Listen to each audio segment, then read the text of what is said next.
Баршаңызға сәлем достар. Бүгін таңғы асқа өте дәмді, тойымды ірімшіктен қимақ дайындаймыз. Міндетті түрде дайындап көріңіздер. Үлкен ыдыста жұмыртқаға сүт, ұн, тұз, үкіштен өткізілген ірімшік және петрушканы қосып, барлығын араластырамыз.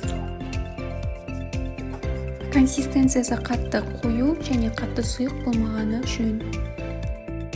Табаға сары май жағамыз, май еріген соң қимақтың астынан құямыз. Табаға бір келкі етіп жаямыз. Қимақ қатты қалың болмауына назар аударыңыздар. Асты қызарған соң екінші жағына аударып солай пісіреміз.